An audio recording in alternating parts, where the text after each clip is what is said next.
We are from IUP. My name is Vito. I'm Najwa. I'm Naila. I'm Cinta. I'm Sheryl. Perkenalkan, saya di sini dengan Bapak Haryadi sebagai perwakilan dari Peternakan Wonodelima Mandiri. Di sini kami akan bertanya dan berdiskusi terkait pengelolaan ternak sapi dan cara peternakan ini menindak penyakit yang terjadi pada ternak sapi.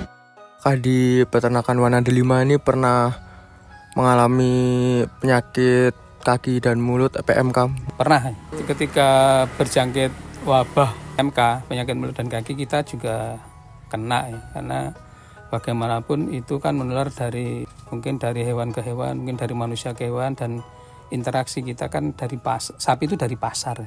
Mungkin di pasar sudah yang terjangkit, kita bawa ke kandang, mungkin di pasarnya belum nampak, baru setelah di kandang beralih baru nampak.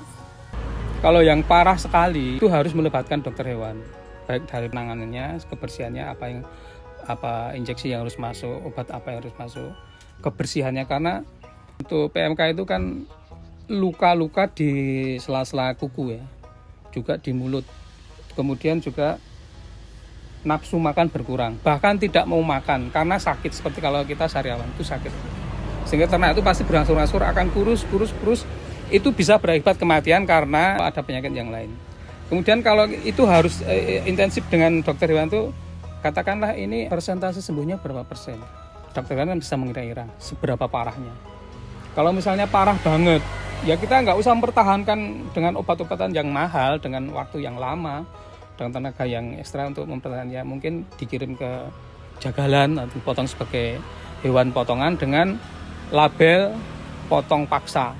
Potong paksa itu belum saatnya harus kita potong karena sakit. Dan potong paksa itu kalau kita tuh harus ada videonya ya, sebagai bukti bahwa ini dipotong, bukan mati terus dipotong, tapi potong sebelum mati. Itu untuk menjaga kehalalan. Kalau itu pun masih konsultasi ke dokter. Ini layak makan nggak? Layak konsumsi nggak?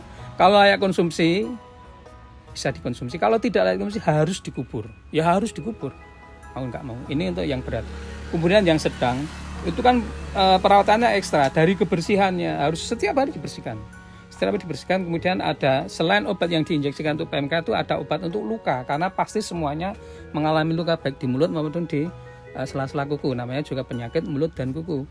Untuk yang di mulut itu kita pakai preparat Citrun itu karena preparat kandungan vitamin C tinggi.